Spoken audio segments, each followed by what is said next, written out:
Dalam soal ujian SKD, CPNS maupun kedinasan, ada satu tipe soal yang bisa membuat kita kehabisan waktu menjawabnya. Oke, tapi kalau kalian tahu triknya, ini sangat mudah dijawab. Nah, namanya apa? Namanya adalah penalaran analitis kemampuan verbal.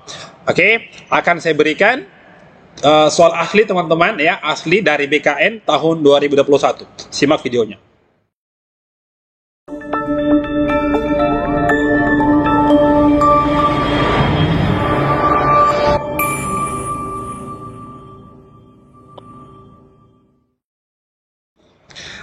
Halo, bismillahirrahmanirrahim. Assalamualaikum warahmatullahi wabarakatuh. Selamat pagi teman-teman, para pejuang NIP tahun 2023. Jumpa lagi bersama saya, Om Alman, di channel Sang Tutor. Kembali lagi teman-teman, akan saya berikan materi-materi pembahasan soal untuk persiapan SKD CPNS maupun kedinasan tahun 2023. Nah teman-teman, ini merupakan pembahasan soal yang ke-7 ya. Anda bisa lihat ya di playlistnya di deskripsi teman-teman. Anda perhatikan dari pertama sampai yang ke-6. Nah teman-teman, pada yang ke-7 ini teman-teman sekalian, saya coba membahas soal asli dari BKN ya, 5 soal tentang penalaran analitis ya. Soalnya panjang-panjang tapi bisa dijawab dengan sangat cepat. Nah, oke teman-teman sekalian. Nah, bagi yang baru mampir ya di channel ini ya, saya mohon dukungan dari teman-teman untuk mengklik tombol warna merah ya. Tolong subscribe teman-teman sebelum Anda nonton videonya ya. Nah, jadi yang subscribe saya doakan lulus CPNS tahun ini, yang tidak saya doakan kalian cepat menikah. Baik teman-teman sekalian, perhatikan cuplikan soal 5 nomor asli dari BKN ya, tentang kemampuan verbal penalaran analitis, seperti yang lewat berikut ini.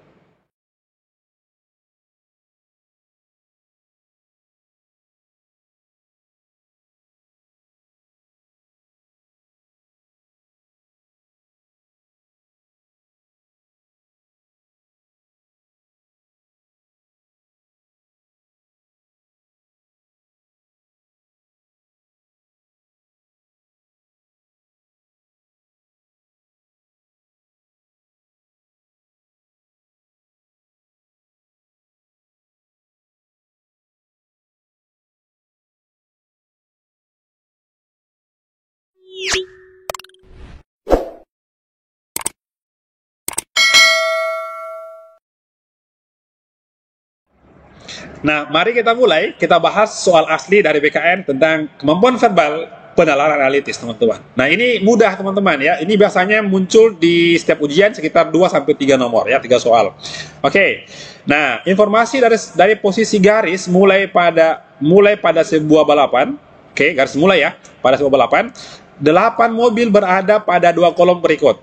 A berada persis di depan D, C berada persis di depan F, F berdampingan dengan E, C terletak di urutan di antara F dan G. Oke. H berada di belakang E, sedangkan B terletak berdampingan dengan A. Pernyataan yang paling tepat adalah apa? Oke ya. Jadi ini gampang teman-teman ya. Nah, jadi Anda harus berani membuat gambar-gambaran ya, atau deskripsi. Anda buat, karena dia bilang di sini 8 mobil ya berada pada 2 kolom, artinya Anda buat gini ya. Oke, 1 ya. 2, oke, 4, sini 6 ya. Nah, 8 ya, anggaplah saya simpan di sini depan teman-teman ya. Inilah depan. Lah, oke, saya mulai dari pertama. A berada persis di depan D. Artinya saya coba buat di sini ya. A persis di depan D berarti di sini A, ini D ya, teman-teman gitu. Oke. Lalu apa lagi? C berada persis di depan F. Nah, C berada persis di depan F, berarti F dulu ya. F baru C, teman-teman, di sini. Oke. Lalu apa lagi? Sudah ya, ini A berada persis di depan D, selesai. C berada persis di depan F, selesai. F berdampingan dengan E. Oke, F berdampingan dengan E, teman-teman. Artinya saya coba buat ya, anggaplah di sini E ya. Nah, oke. Apa lagi? C terletak 2 urutan di atas F dan G. Ya, kemudian di sini ada soal ya. C terletak ya dua urutan di antara F dan G. Artinya apa? Bahwa ini C pasti di sini G ya. Oke, jelas semua teman-teman ya. H berada di depan, H berada di belakang E. Artinya di sini adalah H teman-teman. Oke. Apa artinya? Bahwasanya pasti ini yang AD ya. AD pasti sekolom sama ini teman-teman. Ya bisa gini. Bisa A di sini D ya. Di sini lanjut E. Oke, ini adalah F. Ini H teman-teman. Ya, sekarang tinggal ini C F G. Nah, B terletak berdampingan dengan A. Berarti di sini posisi B-nya. Oke, gampang sekali kan? Nah, lalu terakhir ini C F G ya. C F dan G selesai. Jadi harus cepat-cepat membuat gambaran gitu ya. Nah, sekarang kita lihat pertanyaannya. Pernyataan yang paling tepat adalah apa? Oke. Posisi B di belakang G salah kan? Nah, ini salah coy ya. Apalagi posisi G lebih depan daripada E. G sama E salah ya. Salah teman-teman gitu. Lalu posisi H berada di samping F. Nah, mana H sama F? Salah teman-teman ya. Oke. Posisi F terletak di depan E, salah ya, karena ini berdampingan coy ya. Oke, yang terakhir, posisi D terletak di antara A dan E. Posisi D terletak di antara A dan E. Nah ya, jelas ya, jawabannya adalah di sini ya. Jadi intinya teman-teman, Anda harus bisa membuat gambarannya teman-teman gitu. Oke, itu soal nomor 26. Selanjutnya teman-teman, soal berikut nomor 27. Ya, jangan skip dulu teman-teman. Berulang kali saya katakan bahwa kebanyakan orang gagal saat ujian SKD adalah karena tidak bisa mengatur waktu saat ujian. Saya ulangi, tidak bisa mengatur waktu saat ujian. Kenapa? Karena ada peserta yang hanya berfokus pada satu materi saja, contohnya mungkin TKP atau TWK, dan lupa waktunya sehingga tidak terjawab di soal TU-nya. Nah teman-teman, ini banyak terjadi hal seperti ini setiap tahun ya. Jadi gini teman-teman, solusinya adalah Anda harus latihan soal, dan latihan soal. Anda harus ikut tryout teman-teman, supaya Anda bisa mengatur waktu sampai di mana. Nah teman-teman, oke, dari tahun lalu ya, kami sudah membantu ribuan orang untuk lulus SKD CPNS dari kedinasan. Kami menyiapkan teman-teman paket-paket tryout, namanya adalah Sobat CPNS yang sudah banyak membantu orang. Oke, kalau Anda mau berlangganan, ya, Anda tinggal klik teman-teman link di bawah ya. Anda bisa buat akun ya, kemudian Anda login kembali dan bisa memilih paket teman-teman. Di sini ada paket CPNS, ada P3K, ada kedinasan. Oke. Nah, jadi ini materi yang kami masukkan dalam soal ini adalah kumpulan soal-soal asli dari BKM tahun lalu dan 2 tahun yang lalu teman-teman ya. Oke. Jadi kalau Anda sudah berlangganan, Anda bisa lihat paket-paketnya teman-teman di sini. Ini contoh ya, ini paket kedinasan ya, ada 10 paket ya. Oke, sangat murah sekali. Anda bisa lihat juga CPNS juga sama seperti itu. Kemudian ada P3K juga teman-teman. Nah, kalau Anda sudah berlangganan, Anda bisa mulai tes ya, klik mulai tes, maka muncullah contoh-contoh soal seperti ini ya. Anda bisa klik pilih yang mana yang mau kerja duluan. Nah, kalau sudah selesai, Anda kirim jawaban. Nah, setelah kirim jawaban teman-teman, nah di sini keluar skor nilainya berapa. Jadi inilah ajang kalian untuk bisa mengatur waktunya. Adik-adik sekalian yang mau kedinasan, Anda perlu ini supaya Anda bisa latihan soal. Nah, teman-teman, ini bisa menggunakan laptop ataupun handphone Anda ya. Bisa diulang-ulang ya selama setahun gitu, teman-teman ya. Jadi yang mau berlangganan, silakan klik link di bawah. Nah, baik teman-teman, kita bahas lagi soal berikut nomor 27. Nah, baik, kita lanjut soal berikut nomor 27. Jadi teman-teman, inilah contoh-contoh soal asli tahun 2021 yang mau dapat selengkapnya Anda bisa berlangganan dengan Sobat CPNS. Harganya hanya 99.000, bisa dipakai selama setahun. Oke, sudah ada pembahasan di bawah teman-teman. Baik, soal nomor 27 masih sama dengan soal nomor 26 ya, masih mengurutkan ya gitu. 8 orang remaja masuk ke rumah hantu menggunakan kereta yang terdiri atas 2 barisan ke belakang. Rita yang penakut meminta posisi duduk yang bisa bergandengan dengan tangan Susi, dan diapit oleh Budi dan Andi yang berada di depan dan belakangnya. Justru Maya dan Dani paling senang kalau berada di depan barisan, berbeda dengan Heru dan Andi yang justru senang posisi paling belakang. Budi mengambil posisi di belakang Dani. Oke, berada di manakah posisi? Nah, ini gampang teman-teman ya. Yang sulit itu adalah siapakah orang tua mereka. Oke, baik teman-teman ya. Saya coba buatkan seperti tadi ya, nomor 26 ya. Saya coba di sini, ini adalah posisi di paling depan ya. Ini urutan kedua ya. Terus ini urutan ketiga. Oke, ini keempat teman-teman. Jadi harus cepat membuat keputusan. Lalu gini teman-teman, biasanya itu kata kunci berada di terakhir ya, kalimat terakhir. Yang mana itu? Kalau bukan ini teman-teman ya. Heru ya dan Andi justru senang posisi paling belakang. Coba ya, di sini Heru ya. Heru di sini. Nah, ini adalah Andi teman-teman. Oke? Nah, baik. Kemudian cari kalimat yang menyebut nama Heru atau nama Andi. Yang mana? Ini. Oke. Rita yang penakut meminta posisi duduk yang bisa bergandengan tangan dengan Susi dan diapit oleh Budi dan Andi. Artinya ini teman-teman, ini Rita ya. Rita di sini diapit oleh Budi dan Andi. Rita ini bergandengan tangan dengan siapa? Dengan Susi coy. Di sini ya. Oke, inilah berarti Susi di sini. Jadi gampang kan? Oke. Sudah selesai ya. Justru Maya dan Dani yang paling senang berada di depan. Oke, depan katanya. Maya dan Dani depan. Artinya, oke, bisa gini kan? Ini Maya, oke. Maya dan Dani. Oke, Maya dan Dani. Budi mengambil posisi di belakang Dani. Jelas kan? Gitu ya. Nah, artinya tinggal di sini teman-teman. Siapa di sini? Inilah yang terakhir, si Nina. Oke, Nina lah di sini coy. Sudah. Nah, berada di manakah posisi Nina? Oke. Di depan Andi, Nina Andi, salah. Oke. Di belakang Rita, Rita mana? Salah juga coy. Di samping Budi, nah ini yang betul ya. Di sampingnya Budi. Oke, jadi harus cepat membuat gambaran deskripsi gitu ya.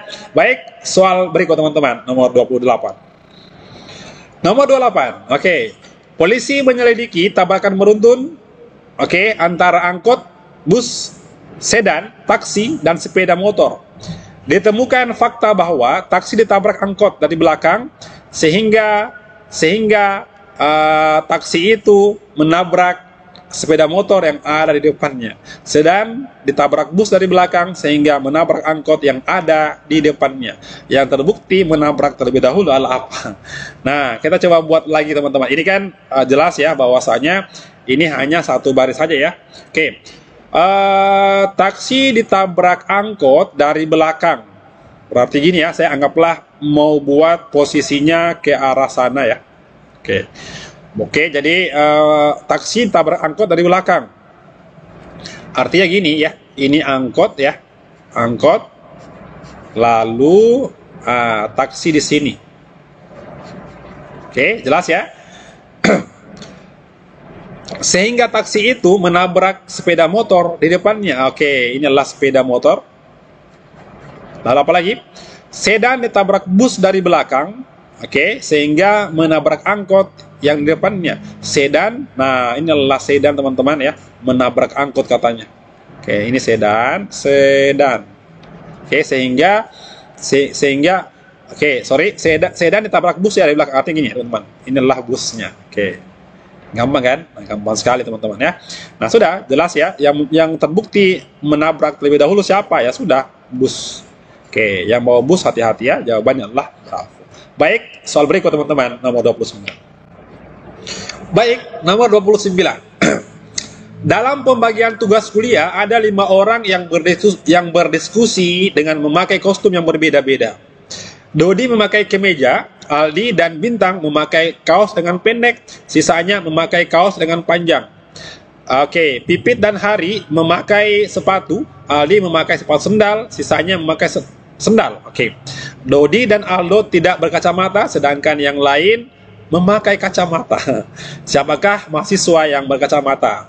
Memakai kaos lengan pendek dan bersendal. Oke, jadi ini gampang ya. Yang sulit adalah di manakah mereka kuliah. Baik, teman-teman.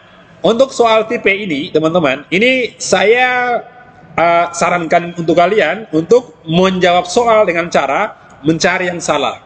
Kenapa? Karena mencari kesalahan lebih gampang daripada mencari yang benarnya. Oke? Kita lihat teman-teman, yang mana yang salah. Saya coba garis bawahi adalah ini ya. Siapa mahasiswa ya yang berkacamata, oke, memakai kaos lengan pendek dan bersendal. Oke, kita lihat teman-teman. Dodi memakai kemeja, artinya Dodi bukan jawaban. Kenapa? Karena yang ditanya adalah kaos lengan pendek. Sudah satu salah. Gampang kan? Nah, gitu ya. Aldi dan Bintang memakai kaos lengan pendek. Berarti mungkin ya, ini teman-teman mungkin ya, mungkin gitu. Oke, sisanya memakai kaos lengan panjang. Nah, artinya siapa sisanya, coy? Nah, gini berarti Pipit dan Hari itu sisanya lah gitu. Jadi gampang sekali sebenarnya. Oke. Nah, artinya sudah jelas ya jawaban antara A dan B. Jadi inilah cara-cara menjawab soal dalam CPNS, teman-teman. Oke, saya banyak diminta untuk mengadakan bimbel online. Saya katakan begini teman-teman sekalian, kalau ada tawaran bimbel dimanapun itu, saya sarankan jangan dulu. Kenapa? Karena masih bulan Februari ini, coy ya. Kalau Anda bimbel, paling-paling sebulan saja bimbelnya ya, dan tesnya pasti akhir tahun ya. Hari ini bimbel, tahun depan lupa materinya teman-teman. Jadi saran saya akan mengadakan bimbingan online nanti pertengahan tahun ya, supaya tidak hilang materinya. Baik teman-teman. Soal kita lanjut ya. Jadi jawaban tinggal A dan B gitu ya. Oke. Pipit dan Hari memakai sepatu. Oke. Pipit dan Hari memakai sepatu. Artinya salah ya, karena yang dicari sendal. Jadi Pipit, Hari sudah salah teman-teman. Nah gitu ya. Oke. Aldi memakai sepatu sendal. Oke. Saya ulangi. Aldi memakai sepatu sendal. Artinya Aldi salah, coy. Kenapa? Karena yang dicari apa? Yang bersendal. Gitu kan? Nah, gampang sekali. Sudah jelas. Jawabannya adalah bravo. Anda tidak perlu lagi panjang-panjang ya membaca dan lain-lain, cukup mengerjakan dengan cara ini pasti Anda bisa. Baik teman-teman sekalian, kita lanjut soal berikutnya, nomor 30. Nah, sampailah kita pada soal nomor terakhir, masih dalam soal asli CPNS tahun 2021 ya gitu.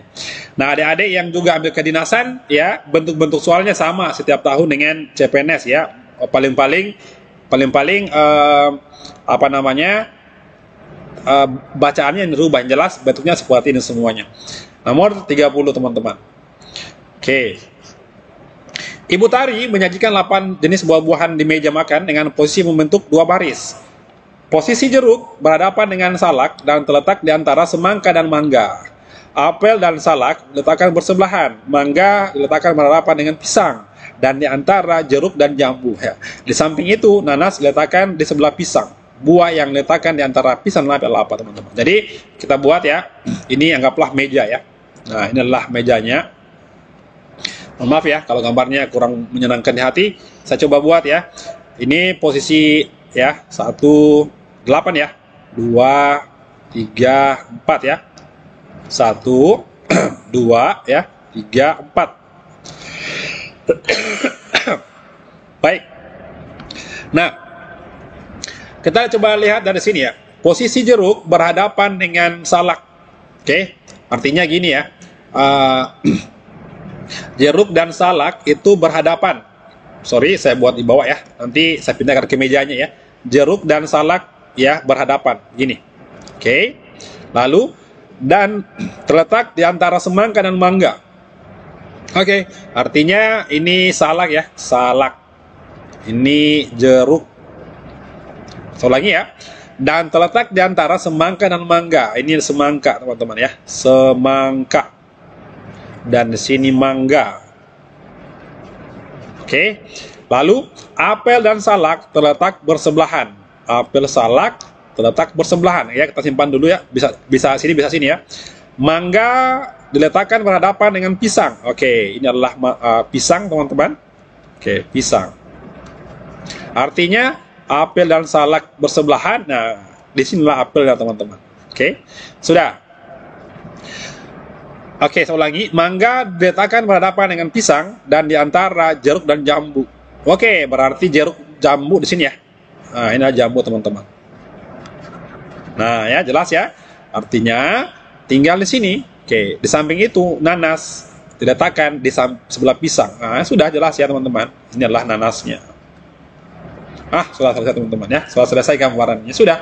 Berarti saya hapus ya.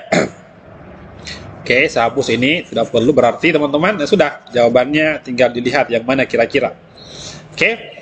Nah, buah yang diletakkan di antara pisang dan apel apa ya? Buah yang terletak di antara pisang dan apel ya. Pisang dan apel adalah jawabannya salak. Oke. Nah, ini adalah soal asli tahun lalu. Nah, teman-teman, saya pikir cukup sekian dulu ya soal tentang CPNS dan kedinasan. Mudah-mudahan bermanfaat bagi teman-teman yang sedang belajar. Oke, teman-teman sekalian yang mau berlangganan dengan Sobat CPNS, silahkan order itu agar kalian bisa jadikan sebagai latihan sebelum ujian nanti, teman-teman. Oke, terima kasih teman-teman sudah nonton video saya. Assalamualaikum warahmatullahi wabarakatuh.